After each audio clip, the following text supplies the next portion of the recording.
మరి ప్రకటన గ్రంథంలో మన మధ్యలో మన బిడ్డ సుజాత చదివి వినిపించిన వాక్య భాగము 14వ అధ్యాయము 13వ వచనం. చిన్న ప్రార్థన చేసుకుందాం.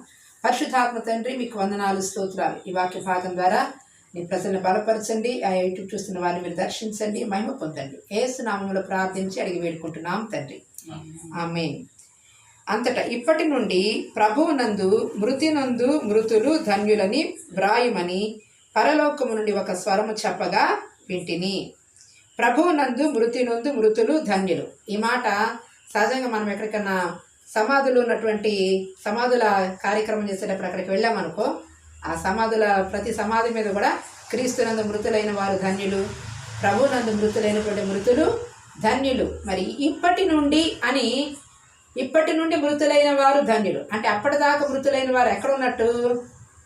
వారు మరి పరదైసులో ఉన్నారు. అయితే పాత నిబంధన భక్తులు మరి వారు మృతి నొందారు, కానీ వారు మనకలాగా మరి ఇప్పుడేమంటారంటే నమ్మి బాప్తిసం పొందిన వారు మాత్రమే పరలోక రాజ్యానికి వెళ్తారు అని అంటారు.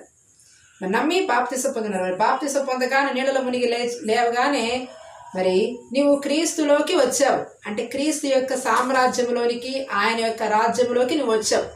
అంతకుముందు వరకు నువ్వు ఎక్కడ ఉన్నావు అంటే భూలోకములో నువ్వు ఉన్నావు, కానీ దేవునికి సమీపంగా లేవు, దేవునికి దూరంగా బ్రతుకుతున్నావు. అయితే పరలోకము నుండి దిగి వచ్చిన క్రీస్తు నిన్నేం చేశారంటే దూరంగా ఉన్న నిన్ను దగ్గరికి చేర్చుకున్నాడు.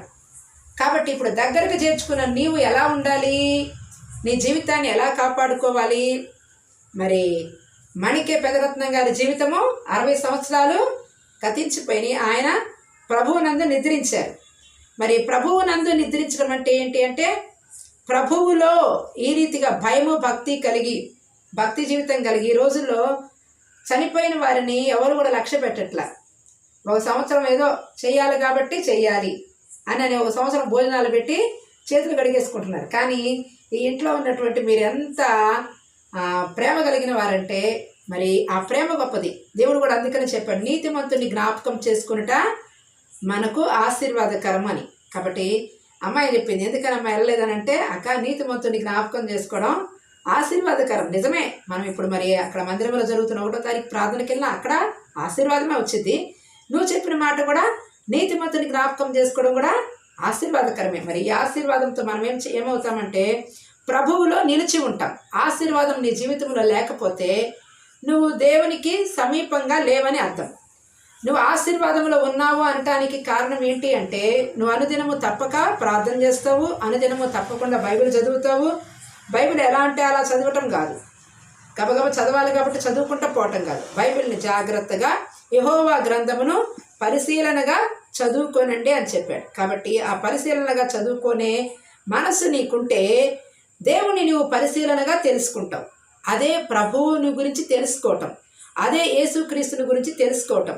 ఎవరో తెలిపితే ఇప్పుడు ఎంతసేపు తెలుపుతాం? మేము తెలిపితే మా అమ్మాయి పరీక్షలు అమ్మా అన్నావు, మరి కాస్త 10 నిమిషాలు చెబుతాం. ఇంకోసం చెప్పాలనుకున్నా కానీ ఏమనిపిస్తుంది, అమ్మ పిల్లకి పరీక్షలు కదా మళ్ళీ చదువుకోవాలి. ఆ మనసు చదువు మీద ఉందనుకో, నేను 1 గంట సేపు చెప్పినా కూడా వ్యర్థమే. ఎందుకని మనసు చదువు మీద ఉన్నప్పుడు అలా చదువుకొనియాలి. అందుకనే ఏ సమయంలో ఏ పని చేయాలో ఆ సమయంలో ఆ పని చేయాలి. దేవుని పని మరి ముఖ్యంగా నేను కూడా చక్కగా ప్రార్థన చేసుకొని ఒక 2-3 రోజులు ప్రార్థన చేసుకొని ఈ గృహంలో అడుగు పెట్టామనుకోండి, ఆ ప్రార్థన శక్తి ఇక్కడికి వస్తుంది. అర్థమైంది? ఇప్పుడు రాలేదని కాదు, కానీ ఒక సిద్ధపాటు. అయ్యా ఒక వారం నుంచే నేను ఒక వారం ముందు నుంచి తెలిసిందనుకో, వచ్చే నెల 24వ తారీఖు మరి మా ఇంట్లో మరి మరి మంచిగా సేవకుల సదస్సు ఉంది, ప్రార్థన కూడుకుంది, దానికోసం ప్రార్థన చేస్తూ ఉన్నాం. ఒక 4 రోజులు ప్రార్థన చేస్తూ ఉన్నాం. ఆ ప్రార్థన శక్తి ఎక్కడికి పోదు. కాబట్టి మనం కూడా గృహంలో ప్రార్థన ఏర్పాటు చేసుకుంటున్నామంటే మనకు ముందుగానే ఏం కావాలి? ఇందాకేం పాడారు మీరు, దాంట్లో సిద్ధపడి పరలోక ద్వారాల్లోకి వెళ్ళాలి. కాబట్టి ప్రతిదానికి కూడా ఏం కావాలి? సిద్ధపాటు కావాలి. అందుకని ఎప్పుడైనా కానీ ఇక నుంచి ఒక వారం ముందే చెప్పండి, మనకి ఈ వారంలో నాన్నగారి జ్ఞాపకార్థ కూడికుంది, లేదంటే ఈ నెలలో అమ్మాయి పుట్టినరోజు ఉంది, లేదా ఈ నెలలో వివాహ దినోత్సవం ఉంది. మనం ఒక వారం ముందే సిద్ధపాటు, ఒక ఆలోచన కలిగి ఉండాలి. ఏం చెయ్యాలి, ఆ కూడికకి ఏం పెట్టుకోవాలి, ఎంతమందిని పిలుచుకోవాలి, కుటుంబం వరకే పిలుచుకోవాలా, లేదంటే 10 మందిని పిలుచుకోవాలా, లేదంటే 20 మందిని పిలుచుకోవాలా, లేదంటే మరి పాస్టర్మ్మ గారు మనమే చేసుకోవాలా, పాస్టర్ గారు కూడా పిలవాలా అని ఒక ఆలోచన మనం ముందు కలిగి ఉంటే నీ దగ్గర ఏం ఉండక్కర్ల డబ్బులు, అర్థమైందా? నీ దగ్గర డబ్బులతో పని లేదు. కూడిక పెట్టుకోవాలనుకుంటే అమ్మో డబ్బులు కావాలేమో, ఈ పాస్టర్ గారిని పిలిస్తే 800 ఇవ్వాలో అని అనుకోవాకండి. వాక్యము ఆయన మనకిచ్చాడు, మరి అది మనం ఉచితంగా ఇవ్వాలి.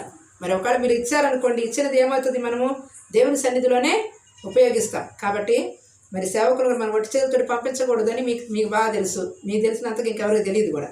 ఎందుకంటే మీరు దేవుని ప్రేమించేటువంటి ప్రజలు కాబట్టి, దేవుని ప్రేమతో, దేవుని మీద ప్రేమతో మనం ఏమి ఇచ్చినా కూడా ఆయన రుణాన్ని మనము తీర్చుకోలేము. అయితే పాస్టర్మ గారు డబ్బుల కోసం చేసే పాస్టర్మ గారు కాదు.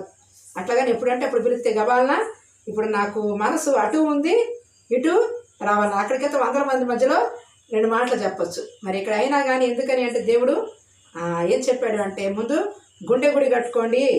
మరి హృదయాలు కావాలి, మంచి మనుషులకు కావాలి, మంచి మనసున్న వాళ్ళు కావాలి, మంచి తలాంతులు ఉన్న వాళ్ళ దగ్గరికి పోతే తలాంతులు ఇంకా వృద్ధి అవుతాయి. కాబట్టి దేవుని ప్రేమతో మీరు పిలిచారని అంతమంది మధ్యలోకి వెళ్ళటం కూడా ఆపుకొని ప్రభు సన్నిధి మినిస్ట్రీస్లో అక్కడ కూడుకుంది, అబ్రహామన్న ఒకటోసారి కూడుకుంది, అటు మనసు ఉంది. కానీ మరి యేసుబాబు మీద ఎందుకో దేవుడు మరి కనికరం ఎక్కువ, మరి ఆయన ప్రేమ ఎక్కువ. మరి దేవుడు ఈ బిడ్డని అటు చూపించరా. దేవుడు మరి యేసుబాబు మన గ్రూప్లో మెంబర్, వందనాలు చెప్పు అందరికీ. కాబట్టి ఈ యేసుబాబుని దేవుడు ఒకప్పుడు వీళ్ళ గృహంలో ప్రార్థన పెట్టినప్పుడు మరి ఈ బిడ్డ మరి త్రాగుడు అనేటువంటి బలహీనతలో బాధపడుతూ ఉన్నారు. కుటుంబం అంతా కూడా దుఃఖమయం. కాబట్టి ఈ సత్యవతి నాకు చూపించామని ఏడుస్తా చెప్పింది. ఏమని అంటే, అమ్మ ఆయన మానేస్తే నాకు అమ్మ మేము ఎంతో బాధపడుతున్నాము, ఎంతో కష్టపడుతున్నాము, మరి బయటికి వెళ్ళి కష్టం చేసుకుంటూ బ్రతుకుతున్నామని రోధించారు. ప్రియులారా, మరి నేను దేవుని యొక్క నామములో ఆయన జీవంగల దేవుని సేవకురాలిగా చెప్పాను, యేసుబాబు త్రాగుడు మానకపోతే నేను మీ గృహంలో అడుగు పెట్టను అని చెప్పాను. తర్వాత ఇంకేం చెప్పాను, ఒక్కసారి మీరు మందిరానికి రండి అమ్మ, 3 సార్లు 3 వారాలు రండి, తాగుడు